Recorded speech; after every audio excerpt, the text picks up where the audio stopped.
welcome back to Free Thought Radio. This is the Kraftkast. My name is Rob Moore. I'm your host.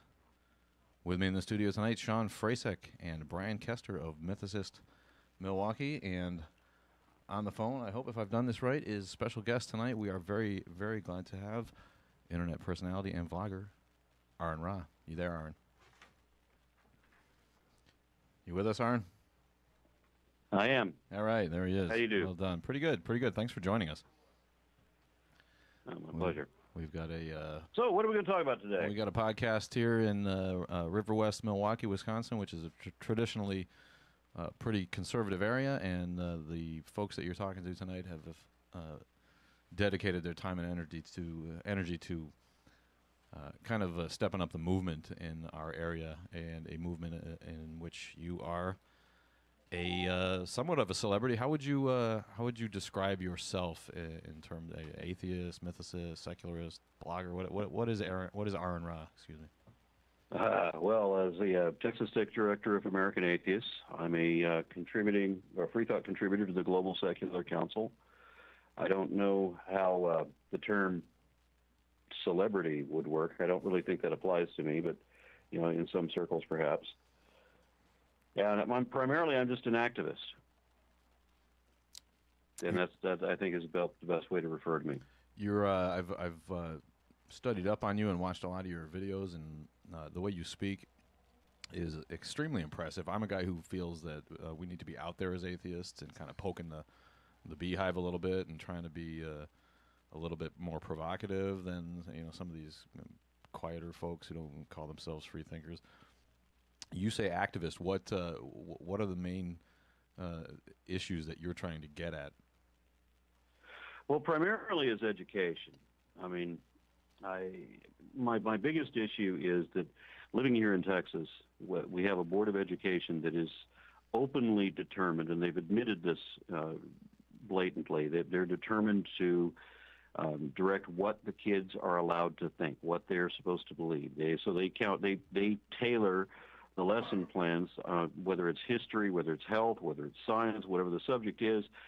They want to instill right-wing, religious, right, conservative, Christian, quote, values, quote. And obviously there's a great deal of sarcasm when I use Christian values both together in the same sentence. But, yeah, they want to instill all these right-wing political ideologies in the classroom.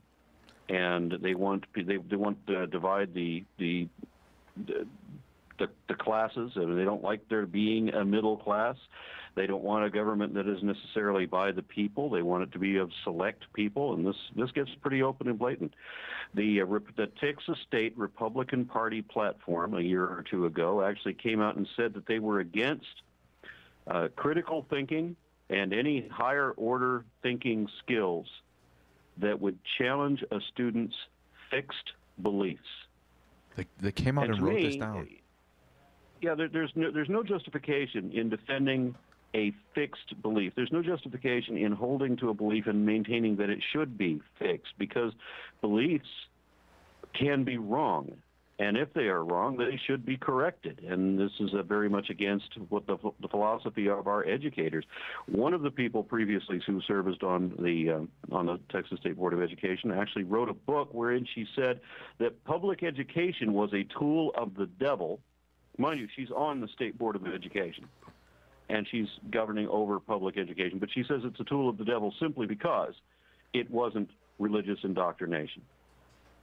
How do people get their heads around that? It stuns me beyond words that any right-thinking person can forward these ideas on.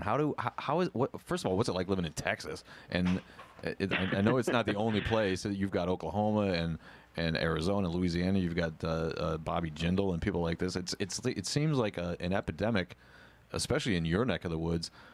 How do these people? I don't even know what I'm asking here, but what are they thinking? Is it really a conspiracy to? I guess, is it cynical enough to where they want to keep people down so they can keep their place at the top, or do they really believe this crap? I can't honestly say that they believe this. Now, a lot of people will say that they're believers and they honestly believe it. I'm sure that there are a lot of people who honestly believe. But when you've been immersed in this discussion, let's say we're talking about evolution versus creationism, once you've had any time to explore the ideas on either side, you very quickly find yourself having to make a choice. It's forced upon you. You can either remain honest or you can remain creationist, but it is no longer possible to remain both. Now, in the case of the State Board of Education, our former chairman of that board, Don McElroy, most famously received testimonies from, I think it was 120 different scientists, all advocating evolution when they tried to remove evolution from our science books. And in response to this 120 testaments, the 120 people giving testimony, he said that somebody had to stand up to experts. Now, that's the famous quote. The one that is lesser known is when he gives addresses to the classrooms that he teaches, because sadly this dentist, visits his religious expertise on classrooms, and one of the things that he commented in one of his classes, like a graduating class, he said that they needed to keep chipping away at that empirical evidence. So what we have here is something that's very clearly not about truth. This is about what people believe, and whether they believe matters more than whether it is true. And this is very explicit. In one of the debates that I had with Don McElroy and somebody else who was courting the Board of Education some years ago, I think it was about in 2005, that one of the people that I was debating then, who was trying to get evolution out of the Texas classrooms, he was advocating something called Texans for Better Science Education. And what he admitted to me in a moderated debate that he knew that there were many examples of transitional species, but he said he wanted to teach students that there were none, because he said it was important that they believe that there are none. So it is not remotely about what's true and what's not true, and understanding the facts of the matter. This is all about controlling what the kids believe and causing them to believe things, even if they're not true, as long as this is what they want you to believe. How do you fight? Does that answer your question? Yeah, I guess it kind of does. It's sort of what I feel. Anyway, what is it specifically that we can do here? What is it that you do that works as far as fighting this? And we're not immune to it in Wisconsin. We've got Scott Walker just got reelected. He's taken the limits off voucher programs, allowing public school parents to take their vouchers and send their kids to Lutheran schools where they're teaching them the same bunk out of Genesis as if it were scientific fact. What is it that works? What can we do to fight? Okay, this is the surprising thing, because we have a whole lot of people here, particularly in this last election, who are of the mind that you should not vote, that somehow inaction is the best course of action.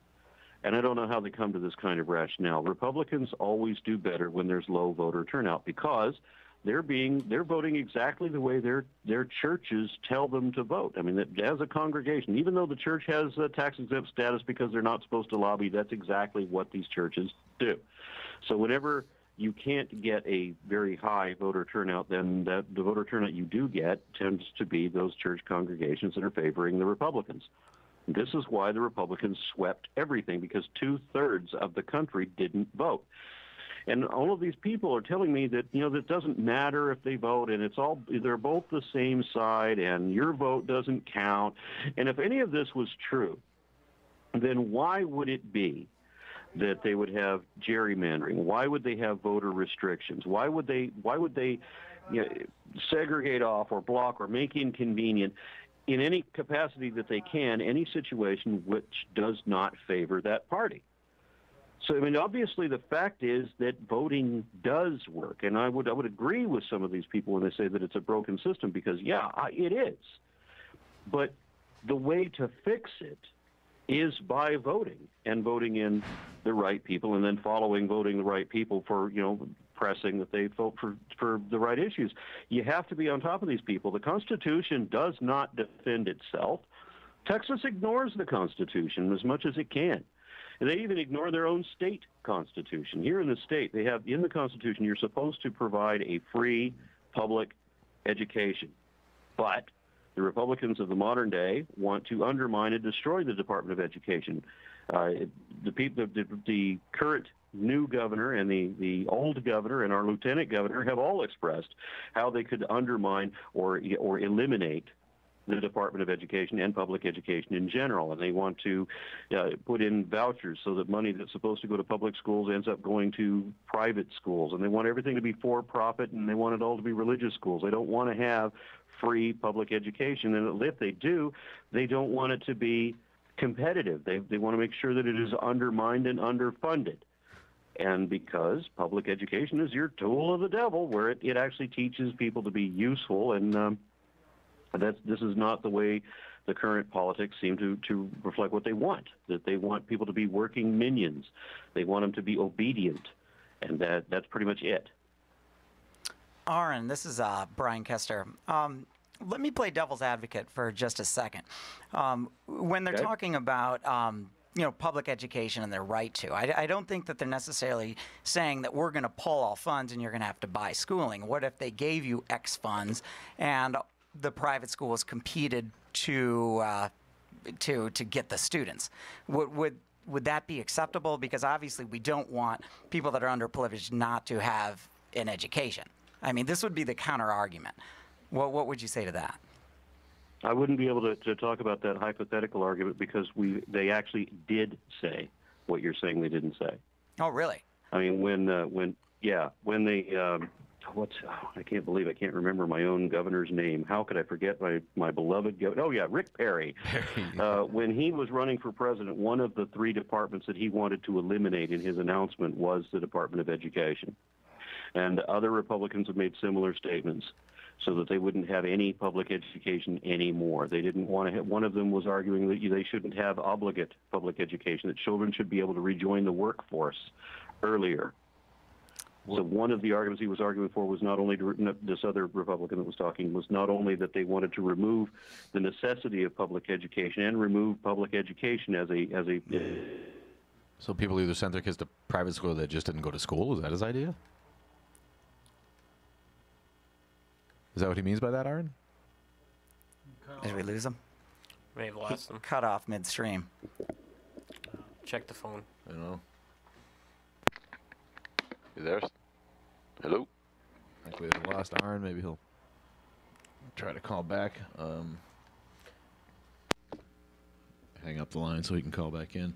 Oh, it's extremely interesting what he's sharing. I mean, I didn't know any of this. Well, there's no doubt that there is a religious push for this. That they do, by keeping schools private, then you could obviously skirt around any church and state. Is that what he's talking about? I think so. There he is. Oh, you with us? Yes, I don't know what happened. I still had a good connection. Yeah, I don't know. Suddenly you couldn't hear me anymore. In World of Warcraft, they'd call that the black screen of death. I'm asking if they're trying to get rid of the Board of Education. Does that mean there just won't be any public schools, and you either send your kid to a private school or you don't? No, they don't want to get rid of the Board of Education because the board is department is a strategic construct. The people on the board who were put there with specific intent. I mean, this is a voluntary position. These people aren't making money off the job. But if you are part of the right-wing voter bloc, then you would receive up to $10,000 or $20,000 in some cases in order to hold that seat. The party provides those funds so that you can to imagine getting $20,000 for a campaign for a volunteer job. Right. And the expectation, of course, is that you will vote the way you're told to. Right. Much like an elector would, when they're electing the president. It sounds like a $20,000 job, not a volunteer job. But do you think? I think you make a convincing argument that theism does have a big part in the motives here. Do you feel like because Texas does have a strong economy, I think in 2009 they're the only state to show job growth, do they feel like the Christian values, as they put it, when many of these are actually secular, is confirmation bias, and this is why they want to promote this?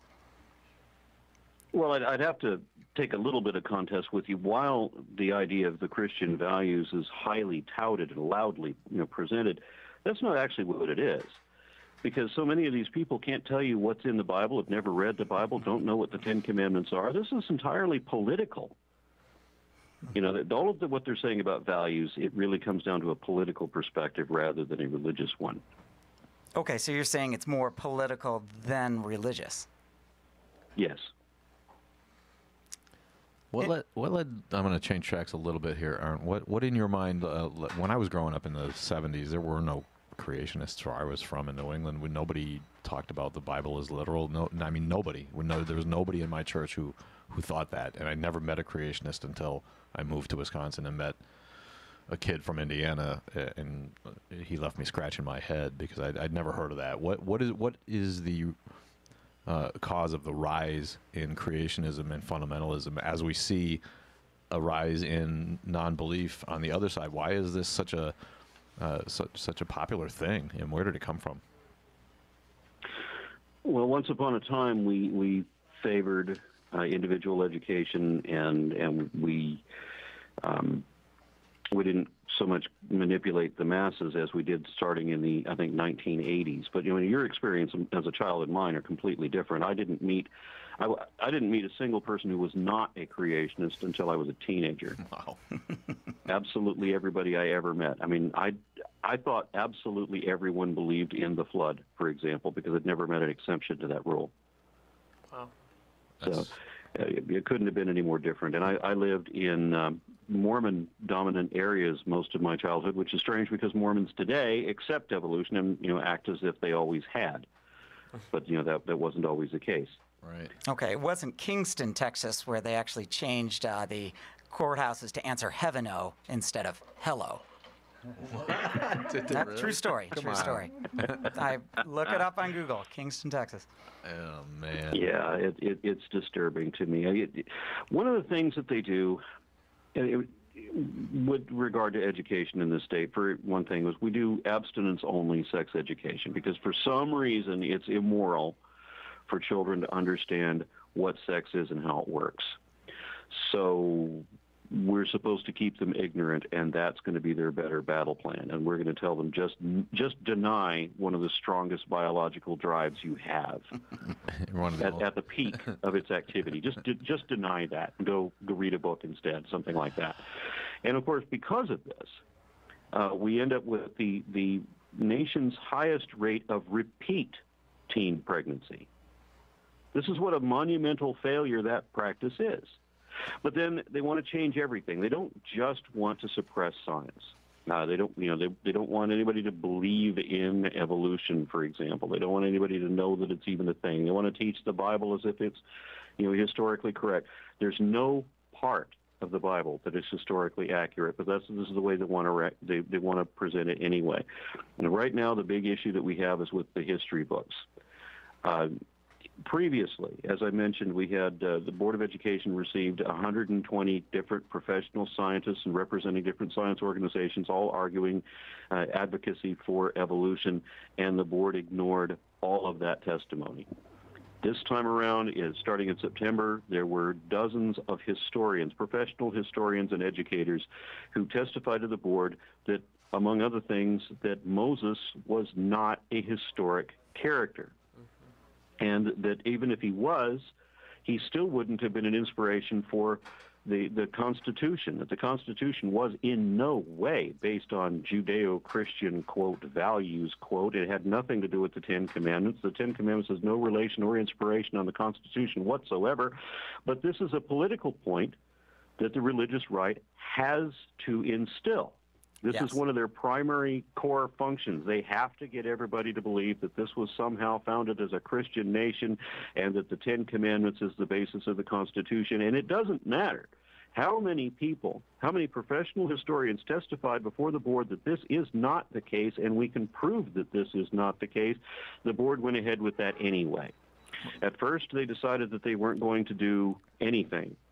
And then they maintained a conversation with some publishers. They'd insisted that the publishers include Moses as if he was a historic character, as if he was an inspiration.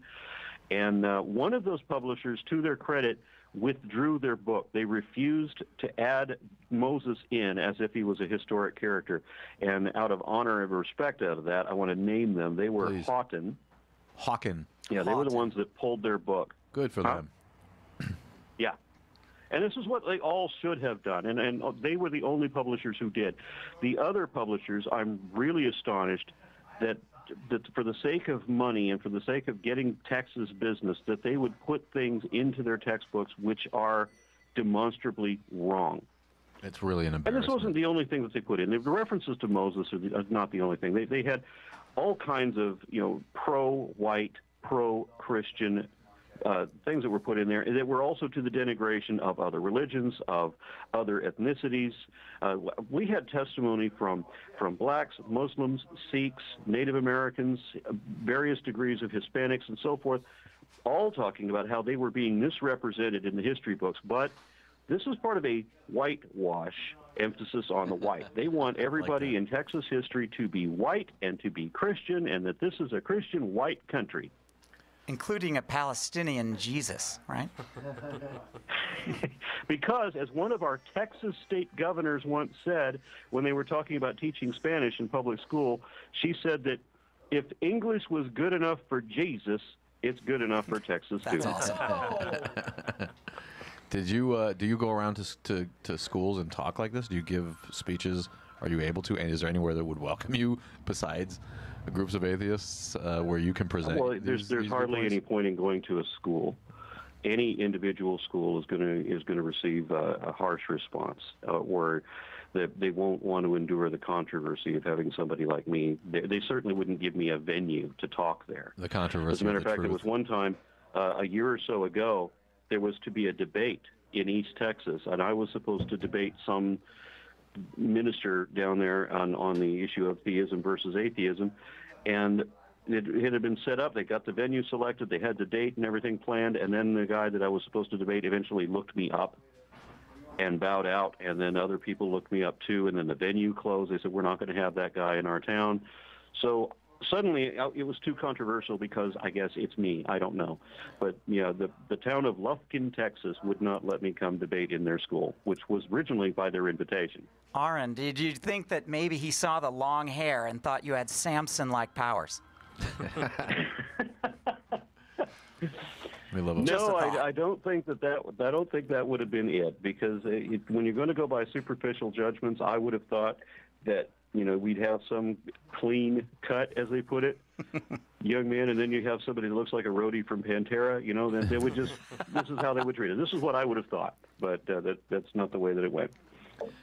You're impressive in your knowledge, your wide-ranging knowledge of not only science but philosophy and mythicism and religion itself. And I was impressed at the breadth that you can speak to. How do you see yourself mainly? Are you a? I know you said activist, but do you call yourself an atheist? Do you call yourself a mythicist? How do you define that? Well, yeah, I have to call myself a mythicist because through my associations with a number of historians, biblical scholars, and experts on comparative mythologies and such, and then according to my own research in those areas as well, I've come to the conclusion that the Bible is almost entirely adapted from neighboring mythologies and older mythologies, and that characters like Moses, for example, it never existed in reality. If you had a time machine, you would not be able to find Jesus. That is my contention. You might find some individual guy who matches some tiny aspect of that myth, but you would never find one single person that you could declare you could say this is the historic Jesus, because there wasn't one. At a minimum, I think Jesus was a composite of 3 to 5 people, none of whom would qualify as an actual historical Jesus, and certainly none of them would have been the deity that people believe in. In my perspective, there is no truth to the Bible whatsoever. Right, and this is Sean Frasick, Aaron. Thanks again for being on the show, and I just wanted to touch base on the interview you did with D.M. Murdoch. That was incredible, first of all. Actually, D.M. Murdoch was our inspiration for starting Mythicist Milwaukee, because we truly feel that this information that you're talking about in the comparative religion aspects, it's just not well known. And when you start, I think for a lot of people, including ourselves, once once people start knowing that information, you know, how many lawgivers there were, how many other godmen walked on water, raised the dead, and things of that nature, people start to kind of put it all together, you know. So again, yeah, it was a great interview with her on, and we really appreciated that you had her on. Well, I certainly appreciated having her on. I thought she was brilliant. I've got halfway through her book, and the arguments so far, she says that it changes pitch to argue from a different perspective in the second half. I'm looking forward to that.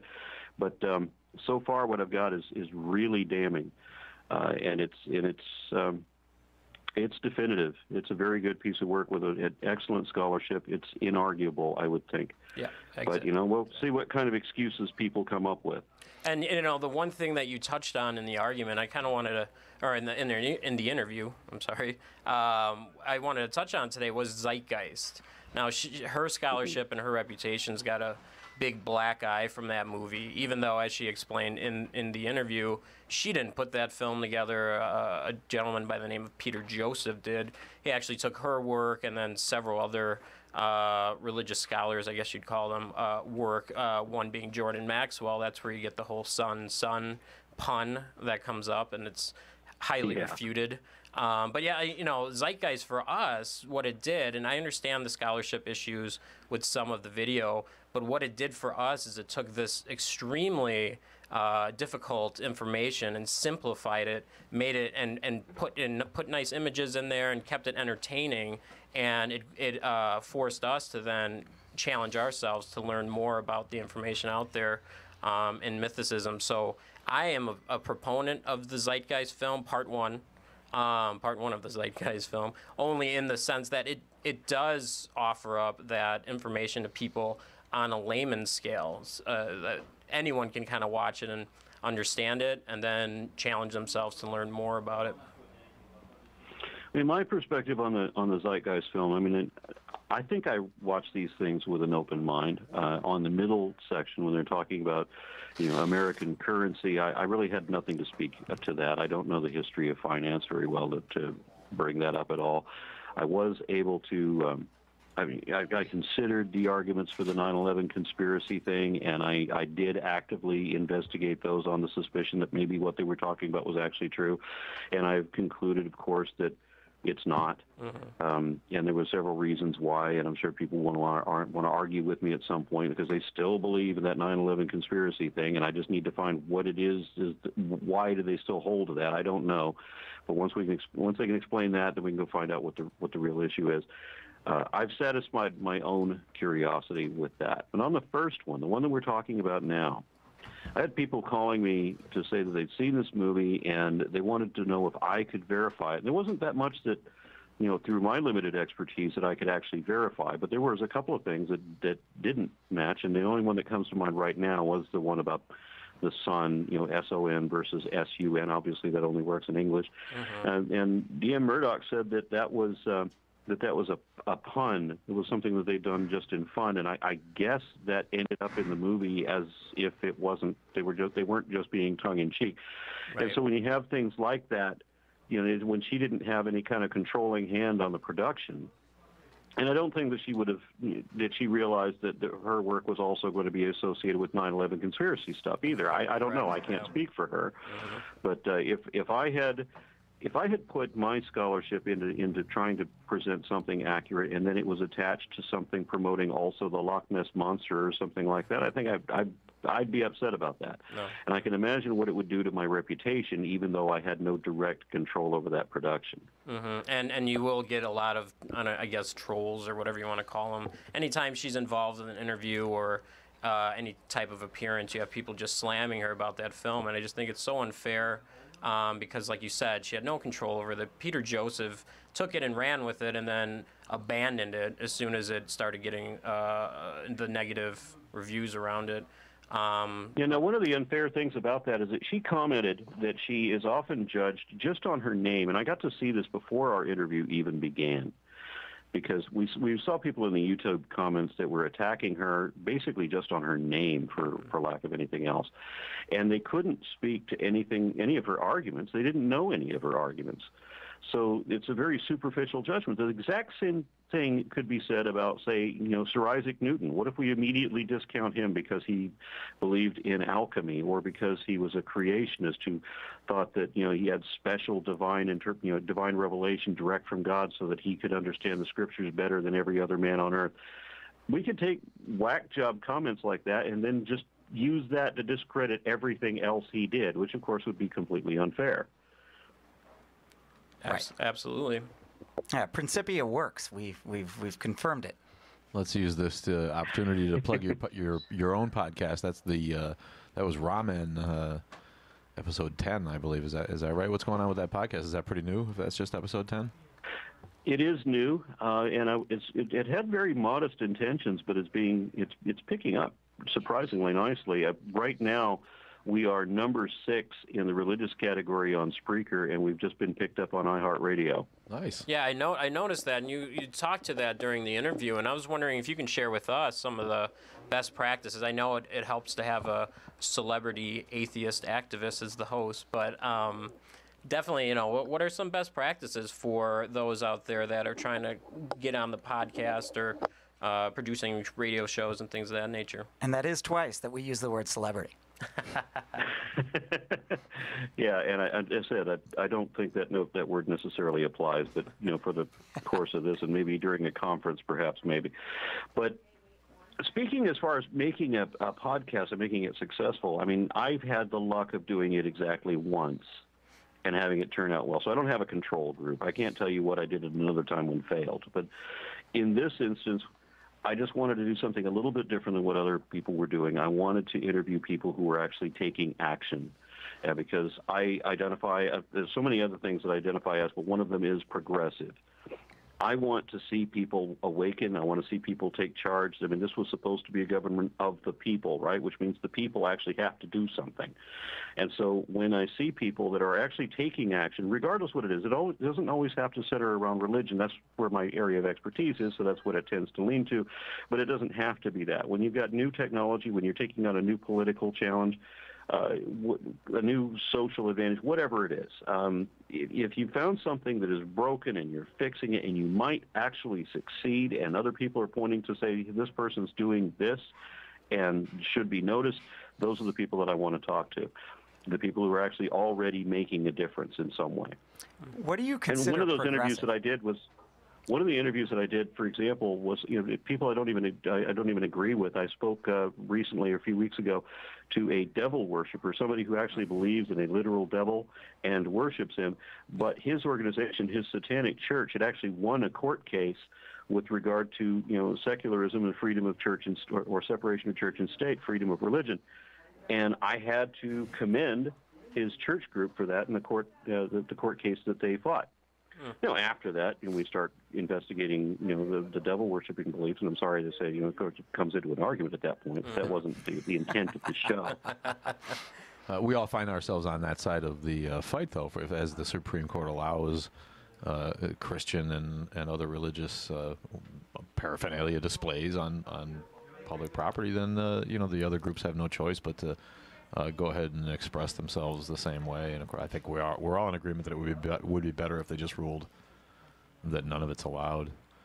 But as long as they're going to, and that doesn't ever happen until when you get religion in schools, as like our current governor now wants to do. He wants to have church, or he wants to have the teacher lead the students in prayer. Now, if you remember, this is what Madalyn Murray O'Hara got famous for. This is why she was the most hated woman in America, because in 1962-63, she went to court to stop teachers from leading school prayer, so that if you don't happen to be a Protestant Christian of the right denomination, then you're not going to be offended, or you're not going to be routed into this religion. So they're taking people of other faiths and forcing them to pray to their God. Of course, this is absolutely wrong. Any Christian should have sided with that, but of course, the way it's been represented is that she forbid students from being able to bring their Bibles to school, or to mention the Bible, or to pray on their own. All of this is completely untrue. All it was taken away was just the teacher can't force a specific religious of a specific religion onto the students and force them to pray and follow in line with that prayer. But this is what our governor now wants to do. So it doesn't matter what the Supreme Court says. He's going to overrule that. He wants them to have teacher-led student prayer. Well, speaking of the Supreme Court, I remember watching one of your videos where the Alabama Chief Justice, Ray Moore, claimed that other religions, including Islam and Buddhism, didn't have First Amendment rights because those only applied to the freedom of religion to God the Creator, meaning the God that he chose. It's extraordinary. Sometimes they get even more specific than that. They say that when they talk about religion, they're only talking about Christianity. And so they should take that when they say freedom of religion, it's freedom of Christian religion, and that nobody else counts. That's incredible. I couldn't believe that when you expose that. That certainly more than the manger displays. That's the real specter. We have our own fight here in Wisconsin. I personally am leading the charge against the creationist fundamentalist Christian camp, like a summer camp for kids, where the unified school districts, the public school districts around here, are sending kids on a science overnight, for a 2-day science excursion to this camp, where they have a science center that includes a 7-room creation walk, where you can go and learn how learn the scientific truth of creation as exposed in Genesis, which of course they're very free with that word truth, aren't they? They really are. Even when they don't are. have anything that they can show is actually true. Nothing that would fit the definition of truth, or fact, or data, or anything. I can't tell you how many marketing campaigns I've seen surrounding the Christian faith that they term as truth. It's a truth campaign. And when you actually it's an assertion of conviction. Yeah, and when you start peeling away the mythical core, there's nothing left. So it seems like well, good luck with that. And if there's anything I can do to help in that situation, I'd be happy to. Because I really want to hold these people accountable. This is one of the things that irritates me most about religion. There's no kind of accountability. If somebody in Christianity or in Islam or any other religious group does something crazy, well, of course, that person's not representative of the group, even when they're fundamentalist and they're following exactly what the core doctrine says. Well, they're still not representative somehow, right? So there's always an exception. That guy wasn't a true member of our faith. And then the only way that they can show a defense is when they show that they're not fundamentalist. But how does that justify the religion? It's funny. A friend of mine is an ex-Islamic apostate from Iraq, and he gave me this beautiful quote when he said that if a religion is of peace, then its extremists would be the most peaceful people on earth. And I thought that was a beautiful statement because that's what it is. The only time you have peaceful or reasonable people in religion is when they are furthest out from the religious fundamentals. And it doesn't matter what the religion is. Right. Perhaps Jainism is the only good example of that, where the extremists go to extreme lengths to not even kill bugs. Who's that? But then, of course, they're not part of the political sphere, so in this area anyway, so I can't speak to them, though you may be correct. Mm-hmm. To my experience, every religion that I've had to encounter or deal with or that gets involved in politics in this area, that's been the case. Well, my problem with Camp Timberley seems pale compared to what you got going on in Texas, where the governor is basically trying to... Yeah, we have schools here that teach and have been teaching for a long time through various means. They've been teaching creationism legally in public school. They've been teaching the Bible as historical fact legally in public school through loopholes in religious studies class. These lessons very often include denigration of other religions, anti-Semitism, and, of course, there's always instilling the right-wing conservative values thing. You're making me think a lot, Aaron. So do you feel like that religion is simply just an arm of politics? Because with Republican and Democrat, they both assume supremacy. In the same way with religion, even if you want to exclude the extremists, they're saying, well, then our centrist position is supremacist. Every religion seems supremacist. Yeah, and here they're dominionist. Our Governor Rick Perry self-identifies as a dominionist. Do you know what a dominionist is? If your listeners don't know what a dominionist is, you can be a dominionist Christian, you can be a dominionist Muslim, but Dominionist means that your belief perspective is that your religion should eventually be in charge of everything. Oh, And so- dominionist, D-O-M, yes. What's that? Dominion, D-O-M, dominionist, like they hold dominion over the other religions. I'm getting to the... And eventually, to the extreme that some people want to take this to is where they enforce Levitical law. Nice. Or Sharia. Yeah, it's the same thing. We wouldn't have any hands, any of us. In the Abrahamic faiths, I mean, that's what the religious texts state. I mean, theirs is the one and only, you know? So, I mean, it's not far-fetched. I mean... So do we stand to lose this? Is there a real chance, Aaron, that we lose this fight as we see the numbers of non-religious people rising and atheism rising unquestionably in America? But yet these advances by creationists, are they going to? Should we be worried? There's a reality to look at here. We are seeing religion in decline. At least Christianity is in general decline worldwide, and this is even going on in the United States, and it's noticeably going on particularly in Texas. There have been severe statistical drops in religiosity here in Texas. But what you're getting at the same time, believe it or not, is you have an increase in the number of people who identify as creationists, almost half the population.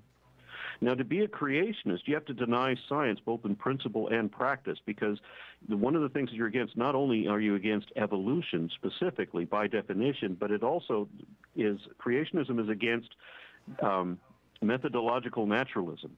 They want to be able to use magic as an explanation. Now, they don't ever call it magic. Of course, they call it miracles, but the two words mean exactly the same thing. They have the same definition. So they're arguing for magic as opposed to natural processes. Methodological naturalism is the thing that they're against. So in order to be creationist at some degree, you have to drop science. So what we used to have, the mainstream people, used to have some kind of belief in spirituality, some concept of God or soul or what have you, but they also understood that you needed to understand science and accept science as a way of working things. But now we have people that either understand science and have rejected religion outright, or those that still embrace religion have rejected science outright, and we end up with a polarized population. And the two were not... Now, while... What? The two were not mutually inexclusive when I was growing up. It was, you know, you could be a religious person and still believe in science. The fact is that... That's exactly correct. And while I would say that there is no truth in religion, and I would also go further to say that there is no value in religion. I love this. And I would therefore say that a population made up of people that didn't have any religion at all would certainly be better than a religious population. At the same time, I don't like the polarization. I don't like people, holding to a religion and then dropping science and becoming extreme. Well, in a sense, that's extremism right there. Mm-hmm. My point. You're no longer in that centric position. Right. You become an apologist. My take on the school thing is that we don't allow society, we don't allow parents to teach their kids, the language of speaking in tongues, whatever language that is. No one's allowed to teach their kids that instead of English. No one's allowed to teach them math that doesn't add up, with a different math system that doesn't make sense. But suddenly we're allowing them to teach science that's simply not true, that's been proven to be not true. Isn't that child abuse? And how do we let a segment of the populace get away with that? Okay, here's the problem. For whatever reason, it is considered bad form for you to inform someone else's child that there is no Santa Claus. And by the same token, and for the exact same reason, you can't tell someone else blatant facts about evolution because, for whatever reason, you're somehow violating that person's fixed beliefs, their desire to believe something that is not true. I've actually had people argue with me that they have the right to be wrong. That's I awesome. suppose they do. Well, I've had people tell me that, That's for what my example, girlfriend says. I gave a specific example once. I mean, when we're talking about teaching things that we know are false, what the hell is the difference between going into a history class and having people tell you that Christopher Columbus was the first president of America, for example? No. No, that's or there that is no Ben difference. Franklin was the first king of America, whichever.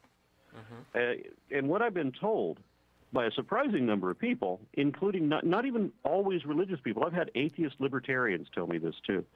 that if that's what parents want their children to be taught, then that's what those children should be taught. I don't see how And that it doesn't raises matter us. that we can prove that it's wrong, because fact, truth, these things are irrelevant. It's whatever the parents want their kids to believe. So they have a right to lie to their children. And somehow we don't have a right to tell the truth to those same children. But the way they've got the school system set up here in Texas with our history books now, as well as our science books, they have the right to lie to our kids, knowing full well that what they're saying is not true. But it doesn't matter, because all that matters is whether they believe what they've been told to believe. And they'll be punished if they don't believe. Don't you miss the beauty of the metaphor if you take the Bible literally? I mean, it's a nice story with we grew up reading the Bible and discussing what it actually meant, what the poetry meant. Not to take all it of it's literally. nice. Well, not all of it's nice, but all I of it's... gotta contest you on that too. And I don't mean to be argumentative. I'm just saying, how do you read the Bible and come away saying that's a nice story? Right. Well, I'm just talking. I mean, to say that the story.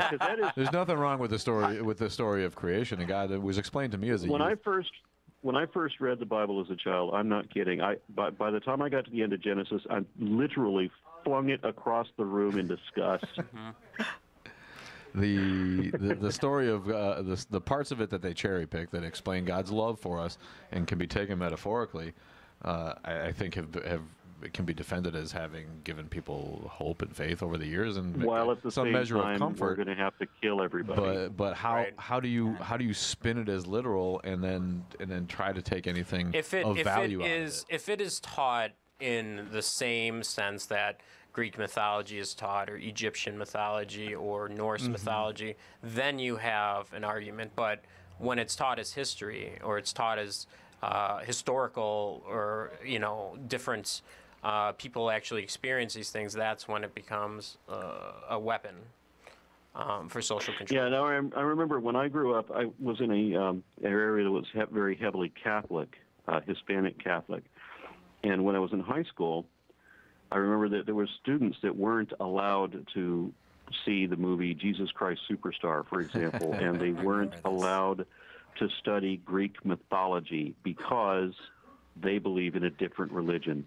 So we had students, and I'm not kidding about this, that showed up with this one girl, for example, showed up with a letter from her mother excusing her from that class and from her preacher, saying that she believes in a different religion and shouldn't be taught about the Greek gods. Wow. Yeah, so let's remain ignorant about Where their religion actually other comes cultures. From, right? Yeah. It's funny, but in my days of being Catholic, I listened to a Franciscan deliver a sermon how he went to see the Last Temptation of Christ while he was in seminary school, and that people threw rocks at him as he was entering in, and they didn't realize that his own congregation, he had kind of hidden himself, so he would sneak in, and I found that, wow, very quick. Yeah, and of course, I'm 52 years old, so when I'm talking about when I was in high school, Catholicism has gone through a number of changes since I was in high school. We've the last several popes, for example, have come out in favor of education, come out in favor of science and astronomy and even evolution. Well, Such was not being done in the 70s. Yeah. And that's Mormonism, that's Scientology, that's any of the religions that exist right now will change as society changes. Yeah, when I was in high school, for example, the Mormons still held to that thing that blacks could not be priests Correct. or couldn't even belong to the church because they bore the mark of the devil, Yep. the mark of Cain. Yep. I think it was. They refused to fight the spiritual battle against Lucifer on Earth, so they were cursed by Elohim. That's nice correct. story. Nice story, dude. And so somewhere or other in the 80s, I think it was, that history changed. And it's kind of like when the Catholics suddenly decided that there was no purgatory after all. Or limbo. And I think it was limbo. Purgatory is still real. Is it? And then Mary actually It's did limbo, ascend to yeah. heaven. Yep, correct. It's Yeah, and interesting. then they invented 7 more deadly sins. Yeah, it's interesting. We actually have on Monday we have Jamie DeWolf coming on the show, and he's the great grandson of L. Ron Hubbard. So his side of the family was actually disowned by his grandfather was L. Ron Hubbard Jr. So he actually disowned his son early on. So it'll be interesting to kind of pick his brain, and it's just another example of people will believe what what they want to believe, even though you're shown, the facts are right in front of you that it's not true. Let me make another plug for Aaron here. I was introduced to actually the atheist movement. Probably wouldn't have met you nice fellas here in the studio with me if it wasn't for Aaron. It's specifically his 10th foundational, or fundamental foundational problem with creationism. Yes, thank you. Where he works through evolution, and it's absolutely convincing. If you haven't seen it, look it up. 10th foundational, AronRa on Google will get you there. We'll post it later. And it was quite excellent. I have two questions. So, how did you get so good at phylogeny? I have a master's in science, and you are awesome. And also I want to make a plug for his Patreon, which I looked before the show, 420 patrons and 2,400 per video. So we hope you continue to make more. Log on to his Patreon if you want to support Aaron. But how did you have formal training? How did you get so good? Well, on the matter of phylogenetics, I mean, classification of life forms has always been an interest of mine. It's been just a pet fascination. And I just explored that topic when I had the opportunity to do so. I was in a situation where, for a number of years, I was working in a call center environment that allowed me unrestricted browsing and for extreme overtime for years. And so I found myself in science discussion blogs and started following up on the material there. I read constantly for 3-4 years on scientific background. From amateur to expert. Eventually, yeah, well, kind of. When I went into college, at some point after that, I was going to go get an MCSE degree, and I wasn't really feeling it, but I walked into the wrong room or walked into the wrong building, and I happened to I went into the science building, never being familiar with the campus, and I happened to cross a paleontology display, and it struck me that I knew every fossil that was in the display, and I knew the scientists behind the fossils, and I knew the controversy behind all of these, and I remember thinking, why do I know all of this? And why am I going for an MCSE if I know all of this? And so I signed up as a geoscience major instead. That's incredible. That's a great story. You really are very articulate on a wide range of topics when you do your thing, and I can only hope to get to that point. We want to do what you do, man. Thanks for being with us. I got a couple of announcements. We're going to let you go. He's AronRa. He can be found at where? Go ahead and plug it, Aaron. Well, where can I be found? The name of your name of your podcast. Yeah, I'm on the Raw Men podcast. I have a website that shows all of my material. It kind of works as my CV. It's simply AronRa.com. That's AronRa.com, and it shows links to various presentations that I've given in the Foundational Falsehood series, and of course the shows and podcasts that I get featured on. So that's probably the best way to refer people. You heard it here. Thanks for being with us, Aaron. Ace of Clades, Free Thought blogs, too.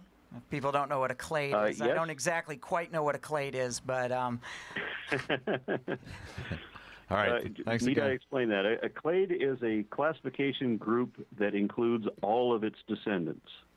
Oh, okay. All right, thank you. I mean, I get the kingdom phylum, all of that. I did not know what a clade was. Thank you. King Philip came over, right? He did. All right. Is there a dirty word for that, or is there a dirty acronym for that, Aaron? For that kingdom phylum class order? This is family. If there is one, I don't know it. I was hoping. Family radio.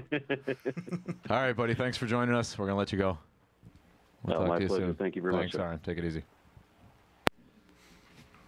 This is www.riverwestradio.com. You've been listening to the Kraftkast, and thanks to guests AronRa tonight, internet personality, and really extraordinary the way he can speak on a variety of subjects, and he's right there with the answers when it comes to these creationist boobs. He just slaps them down. It makes me so jealous. I can talk and I can shout and I can, I think I'm pretty sharp, but I'm not ready to do what that guy does. That's cool.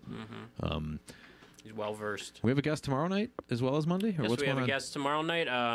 Doug Michael out of New York. He runs the Awake in the Age of Revealing, and he also has a pretty popular YouTube channel. He's interviewed us. He's interviewed DM Murdoch, several other scholars. I'm not calling us scholars, but actual scholars. Nice. So he'll be on the show. And then Monday is Jamie DeWolf, the great-grandson of L. Ron Hubbard. In a special episode of the Mythicist Milwaukee show at 5 p.m. on Monday. So join us tomorrow and Monday for those guests. And we are making way now for Dirty D, who's going to lay down the best of local urban beats. See you next week, everybody. Thanks, guys.